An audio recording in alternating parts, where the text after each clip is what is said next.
A massive surge in frontline violence, escalating strikes across multiple regions, and both Russia and Ukraine pushing harder than ever. Tonight, the battlefield has radically shifted. What happened in the last 72 hours has taken this war into a new dangerous phase. Now to the full report. Russia and Ukraine sharply escalated their military operations on Friday, with both sides reporting large-scale, coordinated attacks across several active fronts. According to the Russian Ministry of Defense, Moscow launched one massive precision strike followed by 4 additional group strikes carried out between November 29th and December 5th. These operations were described as retaliation for what Russia claims were Ukrainian attacks on civilian facilities. The Russian MOD stated that the strikes targeted a wide range of strategic Ukrainian assets.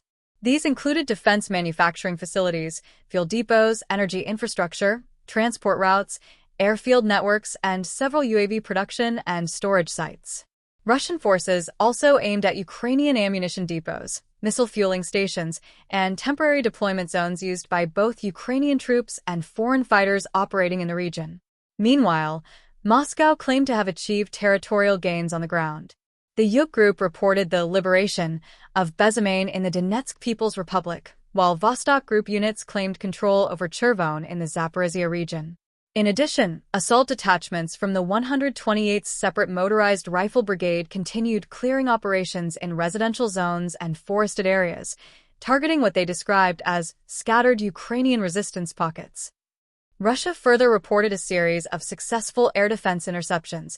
According to the MOD, systems downed 5 Neptune cruise missiles, 1 U.S.-made HIMARS rocket, and nearly 120 Ukrainian drones in the past several days.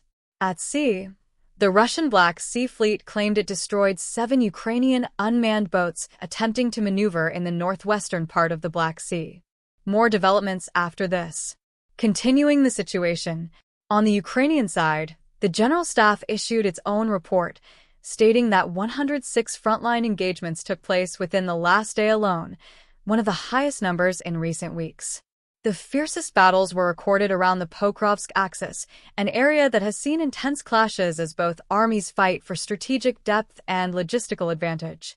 Ukraine also claimed responsibility for deep strikes inside Russian territory, signaling Kyiv's widening long-range attack capability.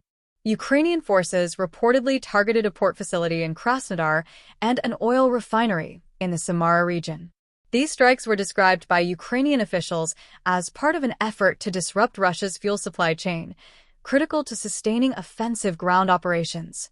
Russia, meanwhile, released video footage showcasing its heavy artillery units in action, including St-B and Mst-S howitzers, Smerch multiple rocket systems, and various categories of unmanned aerial vehicles. The footage highlighted large, coordinated fire missions involving multiple branches of the Russian military, aiming to project strength and operational control. Russian officials said these strikes were focused not only on standard military infrastructure, but also on energy sector facilities that support Ukraine's military logistics. This includes long-range UAV manufacturing sites, fuel depots, power stations, and transportation hubs used to move troops and equipment toward active combat zones.